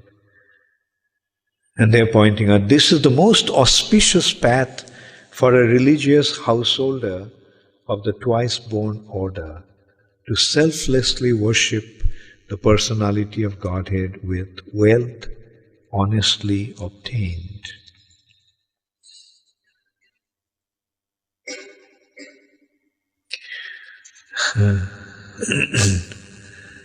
So this is how the meeting actually took place in Kurukshetra. Between first Krishna actually met with other family members, and then he met with these saintly people, the sages, and then the gopis told him. So this is also leads to another anecdote. So when Krishna didn't come back for some time, he was supposed to come back on a certain date after the solar eclipse in Kurukshetra. So they started to wonder what happened, and then the news reached that Krishna has been kidnapped. And so naturally everyone was in acute anxiety. What? Who dared to kidnap the prince? I mean, as it is, kidnapping human beings is a grievous offense, grievous crime. What to speak of kidnapping the prince? So they were extremely worried and became very upset. Who kidnapped? The residents of Vrindavan has kidnapped Krishna. So Rukmini Devi took the army and she raided Vrindavan with an intention of chastising them. That how dare they do such a thing, kidnap the prince. So she raided Vrindavan, arrested the residents of Vrindavan, and was about to punish them for this crime. But before she punished them or gave the judgment, there has to be a proper arrangement for defense. So the public prosecutor representing the king's side was Narad Muni. And pleading the residents of Vrindavan side was Lalita Devi. Extremely smart, extremely intelligent. So at one point, her presentation was consideration of stealing or kidnapping comes when it was done against that person's will. But it's not that we didn't bring Krishna against his will. He himself wanted to come. We simply assisted him to come here. Then Rukmini Devi actually admitted, yes, Krishna, although he is in Dwaraka, but his heart is always in Vrindavan. During the daytime, Krishna is always absent-minded, as if his mind is somewhere else. And at night, in dream, Krishna calls out to the residents of Vrindavan, the cows. So that way we can make out that at night, Krishna goes to Vrindavan in dream. He always dreaming about Vrindavan. So then the question came, then why Krishna is always obsessed with Vrindavan, while all the opulence is there in Dwaraka? What does Dwaraka lack? That Krishna's heart is not there, but his heart is in Vrindavan.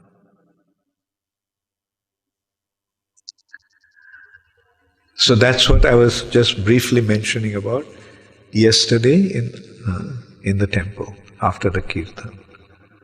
How many of you remember? What does Krishna lack? He has everything. He lacks only one thing, and he is craving to get that. He is hankering for that. love. So Lalita Devi's point actually was that Krishna is always, or rather Krishna is not satisfied being in Dwaraka because his heart is always in Vrindavan. And why his heart is always in Vrindavan? Vrindavan, if Vrindavan wanted, Vrindavan could have all the opulence. Because in Vrindavan, although it's a forest, all the trees in Vrindavan are desire trees. So desire tree can fulfill any desire. The land of Vrindavan is made of Chintamani, touchstone. And the cows that Krishna is tending are Surabhi cows. So if they wanted, they could get anything in Vrindavan, everything in Vrindavan. But the residents of Vrindavan don't want anything but Krishna. All they want is Krishna because of their love for him. Due to their intense love, they only want Krishna and they don't want anything else. So this is how that Ratha Yatra episode, I was about to say ended, but then it occurred to me, no, it actually began. At that point, Rukmini Devi admitted that I heard Krishna's dealings with the gopis. I heard about rasa dance. So I would like to see the rasa dance of Krishna. So the rasa dance was arranged. Krishna danced with the gopis in Vrindavan. And at that time Rukmini said, "Oh, what did I see? It's the most amazing thing." Then the gopi said, "What did you see? You saw nothing."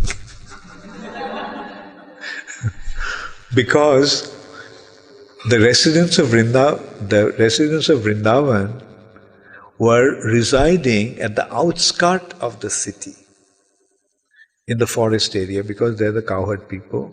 They brought the animals, and they had that dance in there, not exactly in Vrindavan. So that's the point, that this dance was nothing compared to the dance that we dance in Vrindavan with Krishna.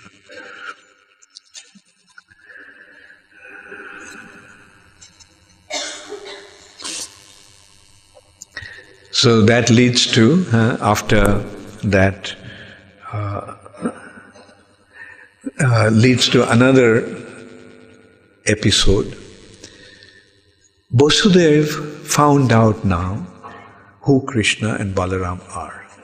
It's not that he doesn't know, but after he heard from the sages who Krishna Balaram are, his curiosity or interest increased. So he wanted to hear about Krishna, hear from or receive advice from Krishna. So Vasudev addressing Krishna, "O Krishna, best of yogis, O eternal Shankarshan, I know that you too are personally the source of universal creation and the ingredients of creation as well. You are the source of creation and you are the ingredient for creation as well.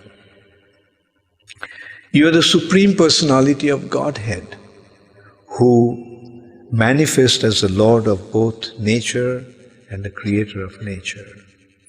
Everything that comes into existence, however, and whenever it does so, is created within you, by you, from you, for you, and in relation to you." These are the words of Vasudeva.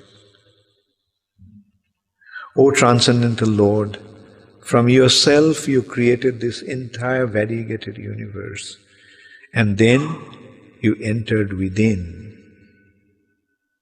In your personal form as the Super Soul.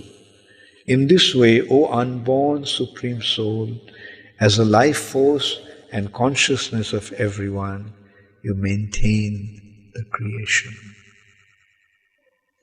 See, the words are, so that's why the prayers are so important.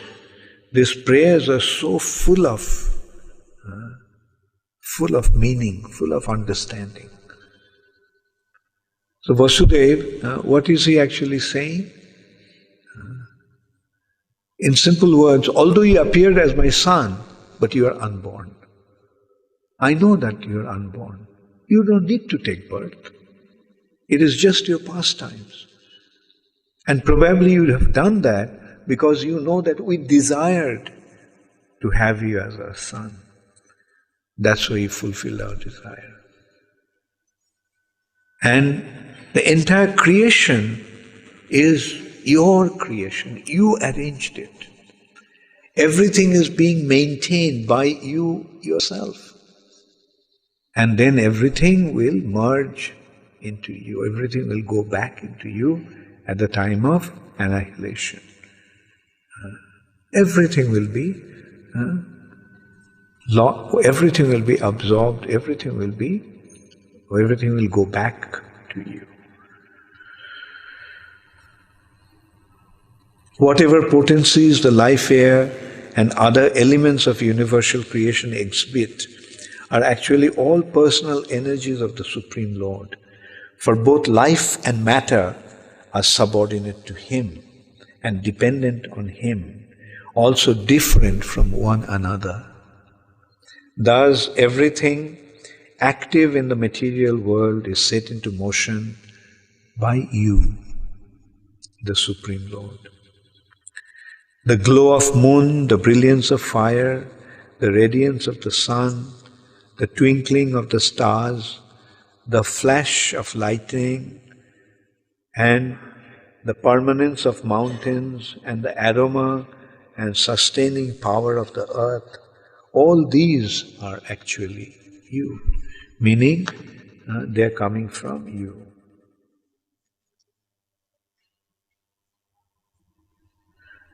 Okay, I'll just skip some more. By good fortune, a soul may obtain a healthy human life, an opportunity rarely achieved. But if he is nonetheless deluded about what is the best for him, O Lord, your illusory Maya will cause him to waste his entire life. So the human form of life comes with a wonderful opportunity. When you get the human form of life, we not only get developed intelligence, we also get the ability to expand our consciousness.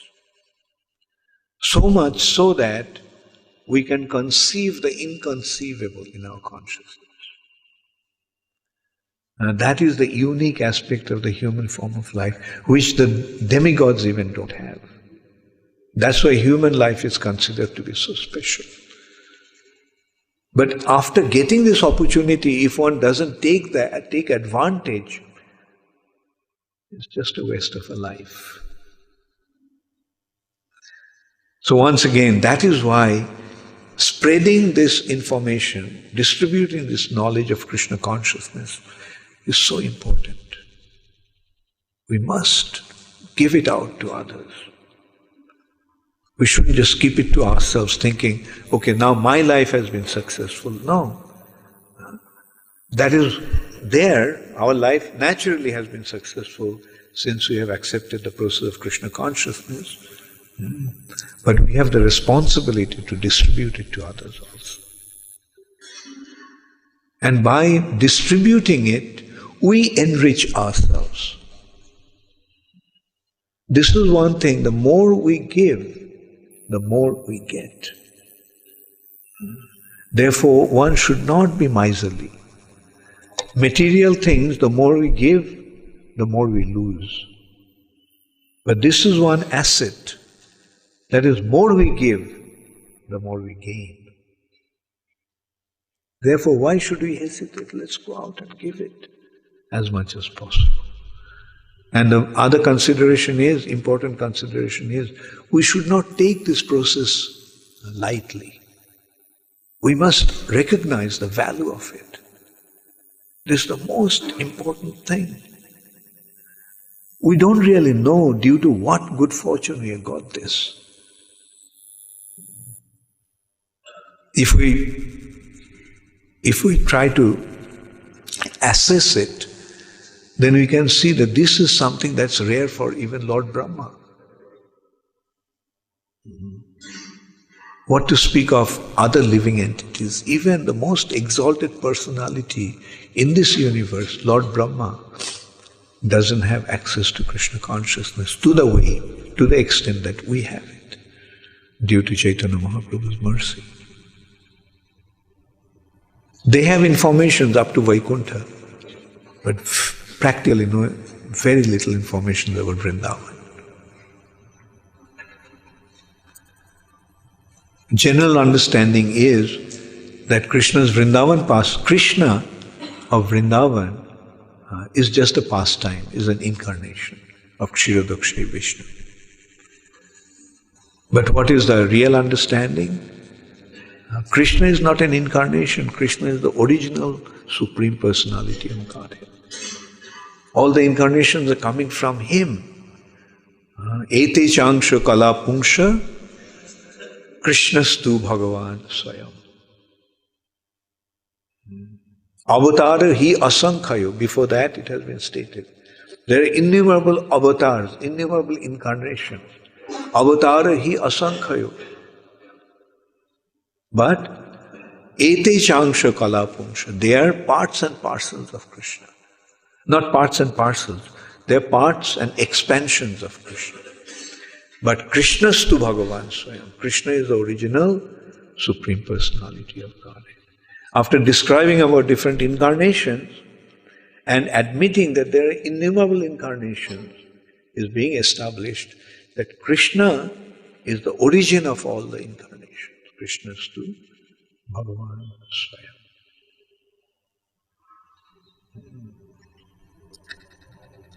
And that Krishna resides in Vrindavan. Aradho Bhagavan Brajesho Tanay Stadhama Vrindavanam. His abode is Vrindavan. And where is Vrindavan? Is Vrindavan a temporary manifestation in this material nature? No.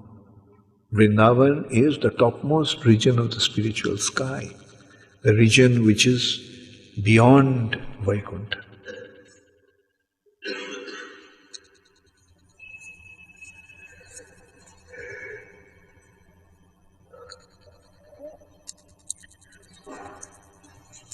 You are not our sons, but the very lords of both material nature and its creator, Mahavishnu. As you yourself have told us, you have descended to rid the earth of the rulers who are heavy burden upon her.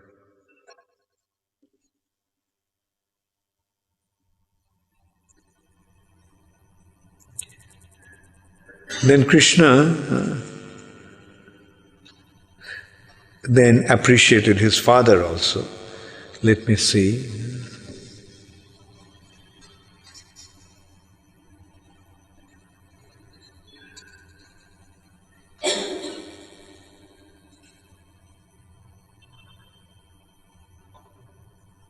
Anyway, maybe you can just read this part.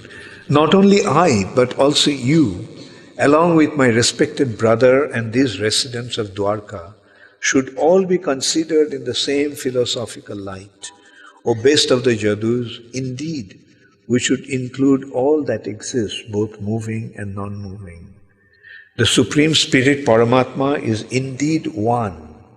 He is self-luminous and eternal, transcendental and devoid of material qualities. But through the agency of the very modes he has created, the one supreme truth manifests as many amongst the expansions of those modes. Then Devaki tells Krishna that Krishna, we heard that you brought the lost son of your guru back to life. So I also lost 6 of my sons. So why don't you bring them back? And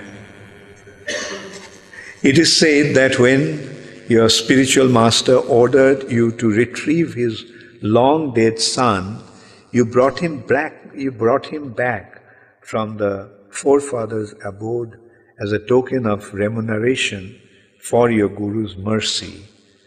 Please fulfill my desire in the same way, O Supreme Master of all Yoga Masters. Please bring back my sons who were killed by the king of Bhoja, so that I may see them once again.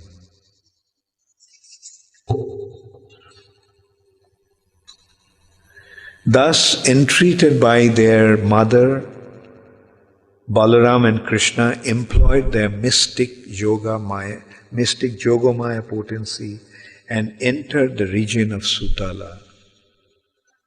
So in Sutala Loka, there was the king of the demons, Bali Maharaj. And Bali Maharaj, as you know, is one of the Mahajans. So when Krishna and Balaram arrived there, he greeted him with greatest honor. King Bali said, obeisances to the unlimited Lord, Ananta, the greatest of all beings, and obeisances to Lord Krishna, the creator of the universe, who appears as the impersonal absolute and the supersoul in order to disseminate the principles of Shankha and Yoga.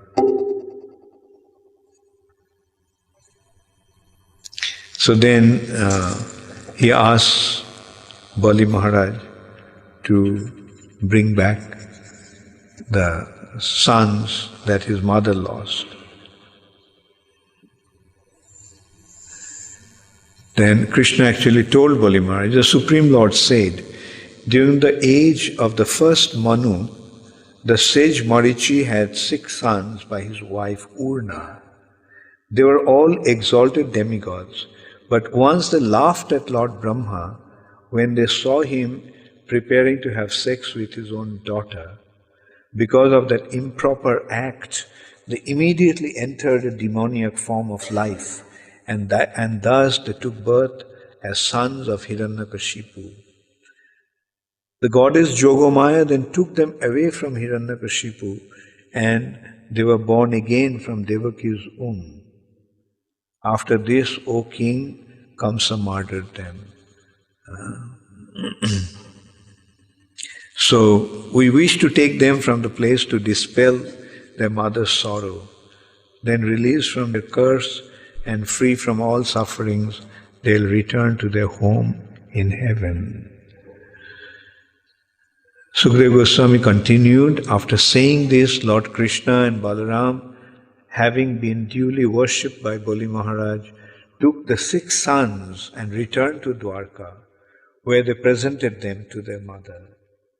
When she saw her lost children, Goddess Devaki felt such affection for them that milk flowed from her breasts.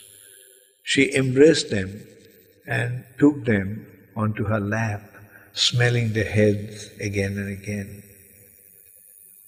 So this is how Krishna and Balaram brought the 6 sons back to Devaki, and then lovingly she let her sons drink from her breast, which became wet with milk just by their touch.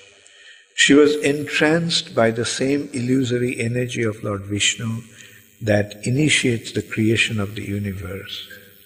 By drinking her nectarian milk, the remnants of what Krishna himself had previously drunk, the 6 sons touched the transcendental body of the Lord, Narayan, and this contact awakened them to their original identities. They bowed down to Govinda, Devaki, their father and mother, and Balaram. And then, as everyone looked on, they left for the abode of the demigods. Seeing her sons return from death and then depart again, saintly Devaki was struck with wonder. O king, she concluded that this was all simply an illusion created by Krishna. Thank you all very much. Srila Prabhupada ki jai. Shri Shri Krishna Balaram ki jai. Krishna's Dwaraka Leela ki jai. Samaveta Bhakta Vrinda ki jai. Gaur Premanande Hari.